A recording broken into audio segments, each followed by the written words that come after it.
अस्सलाम स्टूडेंट्स, उम्मीद है कि आप सब लोग खैरियत से होंगे। कल हमने लेक्चर नंबर 4 में डिस्कस किया था कि फ़्लो चार्ट क्या होता है, फ़्लो चार्ट के सिंबल्स क्या होते हैं, इस चीज़ को हमने डिस्कस किया था।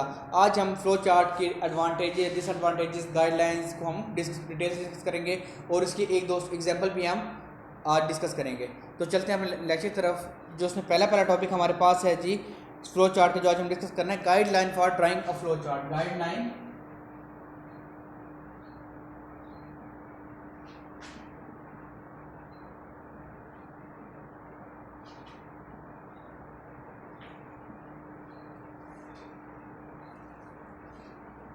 फ्लो चार्ट को ड्रा करने के लिए कौन कौन सी गाइडलाइन जरूरत होती है, हमने इसको कौन कौन से रूल्स को फॉलो करना है, हम पहले ये देखते हैं।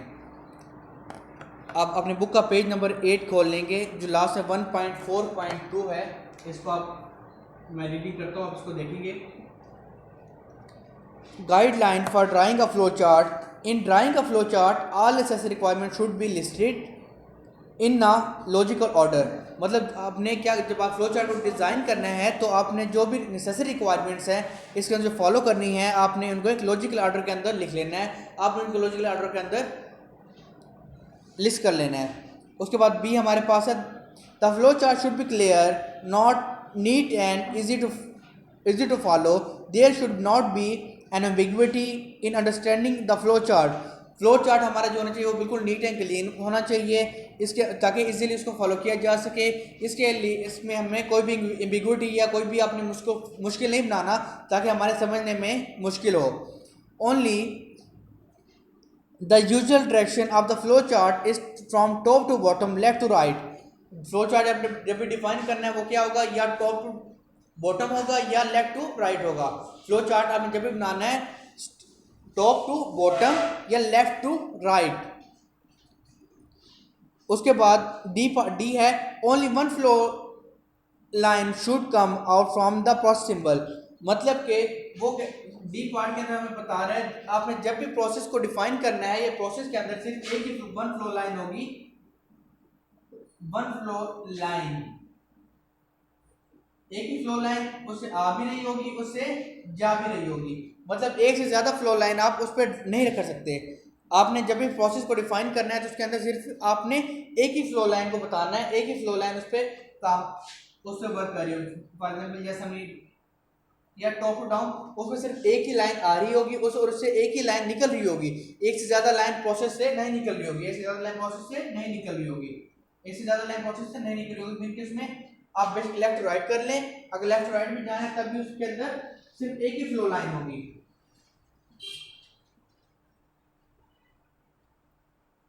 डी पार्ट में हम बता रहे हैं कि जब प्रोसेस को डिफाइन करना है सिर्फ वहां से एक ही फ्लो लाइन निकलेगी, एक से ज्यादा फ्लो लाइन को आप नहीं यूज कर सकते प्रोसेस के लिए।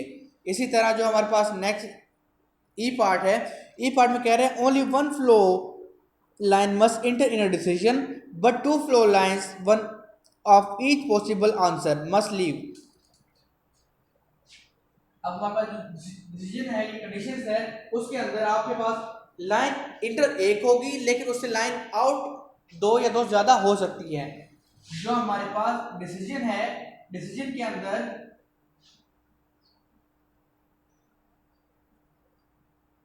लाइन इंटर एक हो रही होगी, लेकिन इससे दो या दो से ज्यादा लाइंस निकल सकती हैं, दो या दो से ज्यादा लाइन निकल सकती है डिसीजन के अंदर। इंटर एक होगी, आउट दो या दो से एक, या एक दो तीन जितनी मर्जी लगा सकते हैं, लेकिन उसके अंदर आपके पास मिनिमम दो लाइन होगी, दो से ज्यादा हो सकती है, इंटर सिर्फ एक हो रही होगी। उसके बाद हमारे पास एफ पार्ट है, only one flow line is used conjunction with terminal symbol ensure that the flow chart has a logical start और एंड। इसी तरह जब हम स्टार्ट कर रहे होंगे, स्टार्ट के ऊपर जो स्टार्ट और एंड प्रोसेस है उसके अंदर क्या करना चाहिए, only one flow line is use conjunction with terminal symbol ensure that flow chart has logical start और एंड। मतलब जब हमारे पास वो एंड हो रहा होगा यहाँ पर प्रोसेस, तो उसके ऊपर लाइन ऐसे आ रही होगी, और जब हमारा वो स्टार्ट हो रहा होगा तो उसके उससे लाइन जा रही होगी, ये एंड पे आ रही होगी, और जब हम उसको स्टार्ट करेंगे इससे लाइन इस तरह निकल रही होगी, और जब एंड हो रहा होगा वो इस पे आ रही होगी। मतलब कि ये इसका कंजक्शन विद लॉजिकल टर्मिनल से जब भी स्टार्ट करेंगे तो उसको ऐसे अपने लॉजिकल देखना है कि एंड से मजीद लाइन नहीं निकलेगी, स्टार्ट से लाइन निकलेगी और एंड से लाइन नहीं निकल सकती। जहाँ पर आपका एंड हो गया मतलब कि एंड हो गया, वहाँ से आप उसको मजीद फर्दर नहीं यूज़ कर सकते। उसका एच पार्ट है, जी पार्ट है right comment with the remark symbol. We can use the remark symbols to describe steps more clearly. उसके अलावा जो हमारा जिस स्टेप है उसके अंदर वो बता रहा है, जो हमने रिमार्क्स को पढ़ा था, रिमार्क्स में उसको कमेंट को यूज करना है। कमेंट को यूज करने के लिए आप क्या यूज करेंगे, रिमार्क्स का सिंबल यूज करेंगे। ये हमारा रिमार्क सिंबल है। आपने कुछ भी कमेंट्स करने हैं तो आप इसके अंदर कमेंट कर सकते हैं, इसके अंदर आप कुछ भी कमेंट कर सकते हैं। आप कमेंट्स करने से क्या होगा, फ्लो चार्ट को इजीली हम अंडरस्टैंड कर सकते हैं। जो भी हमारा यूजर होगा उसको देखेगा तो उसको इजीली अंडरस्टैंडेबल होगा कि फ्लो चार्ट क्या काम कर रहा है, किस तरह से लेके चल रहे हैं। उसके बाद हमारे पास है G H part. If the flow chart become complex it is better to use connector symbol to reduce the number of flow lines. The intersection of flow lines should be avoid to make more effective and clear. इसमें कह रहा है जी अगर हमारा flow chart क्या हो जाए, हमारा कम्प्लेक्स बन जाए, फ्लो चार्ट कम्प्लेक्स बन जाएगा तो उसके लिए हमें कनेक्टर यूज़ करेंगे। कनेक्टर क्या करेगा, उसकी कम्प्लेक्सिटी को रिड्यूस कर देगा और हमारे पास एक्स्ट्रा लाइंस को ड्रा करने से अवॉइड करेगा। कनेक्टर उसको समझने में, अंडरस्टैंड करने में इजी बना देगा।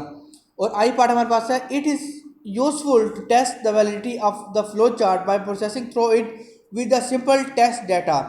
हमारे पास जो फ्लो चार्ट के अंदर हम टेस्ट डाटा को रन करेंगे वो हमारे पास क्या बताएगा कि यूज़फुल होगा हमारे लिए इस वैलिडिटी चेक करने के लिए, हमारा फ्लो चार्ट सही काम कर रहा है, गलत काम कर रहा है, इस चीज़ को हम टेस्ट भी कर सकते हैं। ये था हमारे पास guideline for drawing a flow chart. इसको हम दोबारा से कर लेते हैं। जब भी आप फ्लो चार्ट को ए पार्ट में जब फ्लो चार्ट को डिफाइन करना है तो जो भी इसकी नेसेसरी रिक्वायरमेंट है उसको आपने लिस्ट डाउन कर लेना है। बी ऑप्शन बता रहा था flow chart should be clear, जो वो आपका फ्लो चार्ट है वो क्लियर हो, नीट हो, ताकि इसे टू अंडरस्टैंड हो। सी में बता रहा था usual direction of the flow chart from top to bottom. जब भी आपने इसको ड्रा करना है वो टॉप टू बॉटम होगा या लेफ्ट टू राइट होगा, टॉप टू बॉटम या लेफ्ट टू राइट इसको हमेशा बनाना है। और उसके अलावा जो प्रोसेस हमेशा एक लाइन निकलेगी, एक लाइन से आउट होगी, one in and one out. और डिसीजन है, डिसीजन के अंदर आपके पास एक लाइन इन हो रही होगी और उसमें दो या दो से ज़्यादा लाइन निकल सकती हैं। डिसीजन के अंदर कंडीशन जब लगानी है उसमें दो या दो एक लाइन इन हो रही होगी, लेकिन आपके पास दो या दो से ज़्यादा लाइन उसमें से निकल सकती हैं। एफ में बता रहे हैं कि जब भी आप स्टार्ट और एंड करना है तो स्टार्ट से लाइन आउट हो रही होगी और एंड पे लाइन इन हो रही होगी। मतलब जब एंड होगा प्रोसेस वहाँ पर उससे आगे आप कुछ भी यूज नहीं कर सकते, मतलब कि आपका प्रोसेस वहाँ पर, आपका फ्लो चार्ट वहाँ पर एंड हो गया है।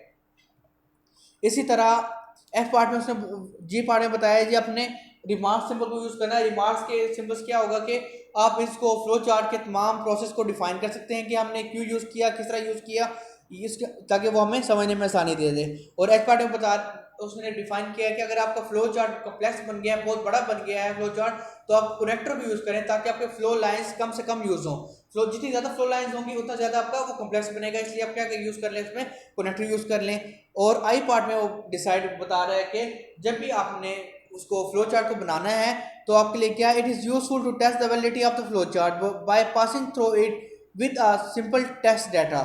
ये आपके लिए यूजफुल होगा जब भी आप इसको टेस्ट कर रहे होंगे। इसको क्या करना है, आपने इसके अंदर से अपने डाटा को पास करना है ताकि इसको टेस्ट कर सके इसकी वैलिडिटी क्या है।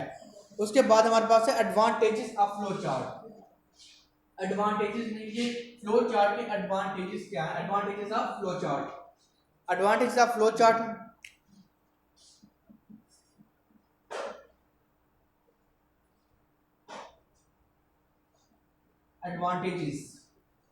advantages of flow chart. The benefit of flow charts are, with the help of flow chart, the logic of an algorithm can be described more effectively. इसे फ्लो चार्ट से क्या यूज़ कर सकते हैं जी, फ्लो चार्ट को जब हम use करेंगे तो हमारा एल्गोरिदम को हम इफेक्टिवली डिस्क्राइब कर सकते हैं, इफेक्टिवली इसको बता सकते हैं कि हमारा फ्लो चार्ट, हमारा एल्गोरिदम कैसे काम कर रहा है, वो हम इफेक्टिवली इसको बता सकते हैं। नंबर 2 है as flow chart are part of the design document hence maintenance of operation process become easy. Flow chart क्या है, हमारा डॉक्यूमेंटेशन का पार्ट है। जब फ्लो चार्ट को डिफाइन करेंगे तो जो उसको जब मेंटेन करना बहुत इजी हो जाएगा, उसको बताना बहुत इजी हो जाएगा।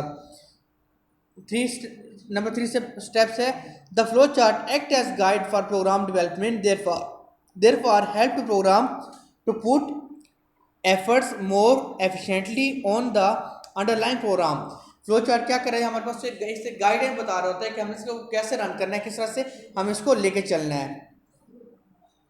उसके बाद हमारे पास है जी limitations of flow chart. Limitations of flow chart,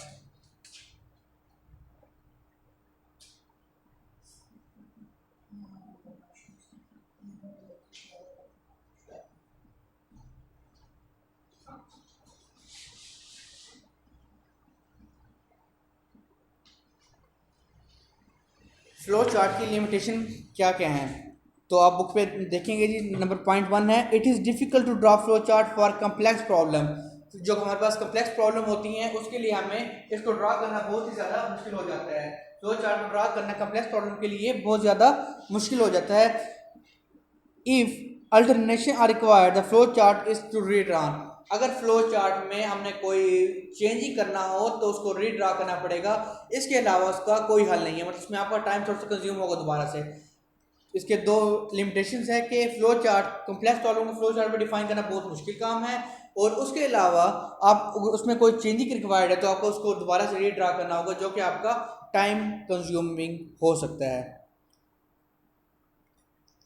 अब एग्जांपल नंबर 3 आपको को शो हो रही होगी पेज नंबर 10 पर। पेज नंबर 10 पे उसमें एग्जांपल 3 में क्या है, draw a flow chart to find the sum of first 50 natural number. First 50 natural number हमने कल एल्गोरिथम पे लिखा था लास्ट लेक्चर में। तो उसके अलावा अपने अब क्या बनाना है जी, फ्लो चार्ट बनाना है अपने नेचुरल नंबर का। इसी तरह आप सबसे पहले क्या करेंगे जी, स्टार्ट करेंगे उसको।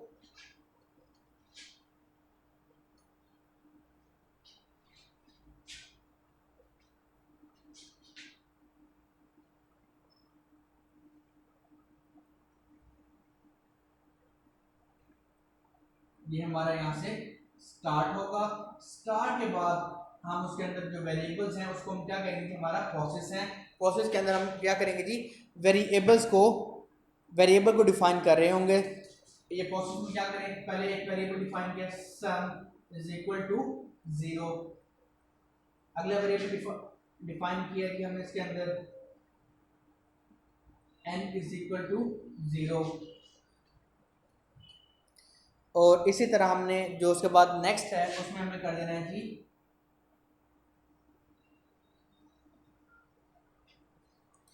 n is equal to n plus 1। ये हमारे क्या सारे प्रोसेस हैं, n is equal to n plus 1, n is equal to n plus 1।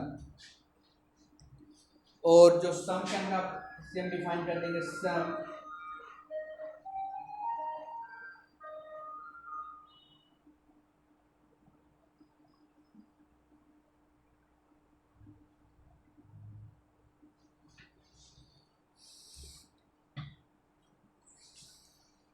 उसके बाद आप क्या करेंगे जी, मैं यहाँ पर स्पेस नहीं है तो इसलिए उसको वहाँ पर ड्रा कर रहा हूँ। आप इस लाइन को ड्रा कर सकते हैं, लाइन को आप लेके जा सकते हैं, मतलब कि आप लाइन्स को बड़े करके, ताकि शो हो जाए कि आपका प्रोसेस कहाँ पर जा रहा है। हम इस पर डिफाइन कर देंगे इज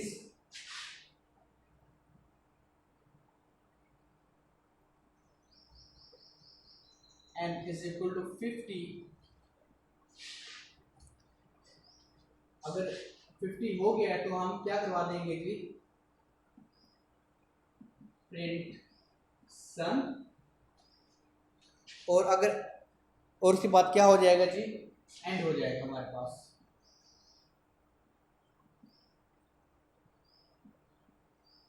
अगर हमारे पास वो क्या कहते हैं जी, हमारा अगर 50 के इक्वल नहीं है तो ये यहाँ से फ्लो कहाँ चल जाएगा, वापस यहाँ से फ्लो वापस हमारे पास यहाँ पर आ जाएगा, इस लाइन के ऊपर आ जाएगा। तो मैं इसको डिस्क्राइब कर रहा हूँ कि हमारे एग्जांपल नंबर 3 है। एग्जांपल नंबर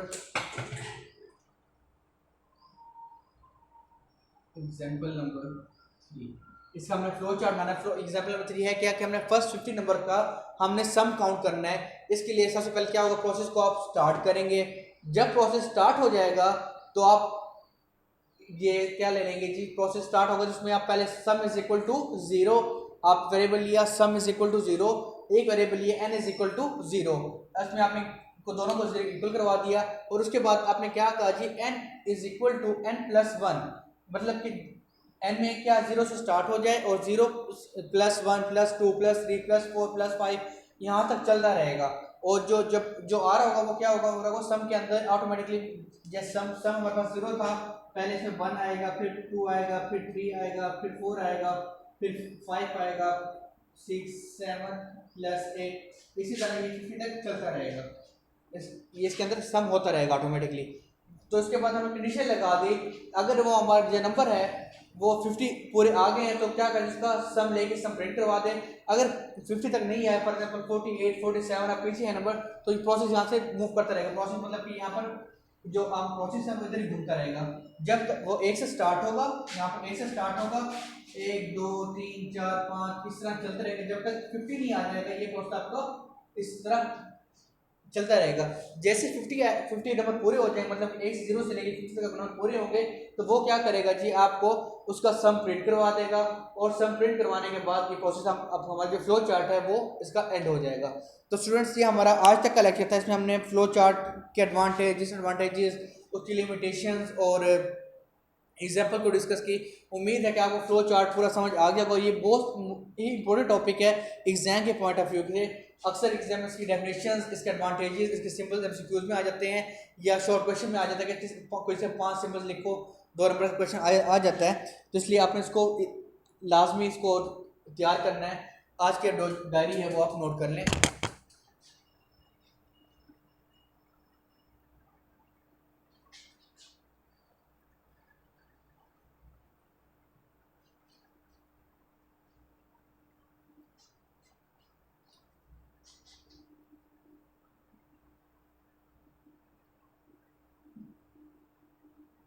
इसको लर्न करना है और इसकी रफ प्रैक्टिस भी लाजमी करनी है, इस स्पेशली इस वाले टॉपिक की। जो फ्लो चार्ट बहुत इंपॉर्टेंट टॉपिक है एग्जाम के पॉइंट ऑफ व्यू से, तो आपने इसको लाजमी तैयार करना है। इसकी रफ प्रैक्टिस को करके आपने मुझे इसको व्हाट्सएप पे अपने सेंड करना है ताकि आपके वो सक्सेसफुल हो सके।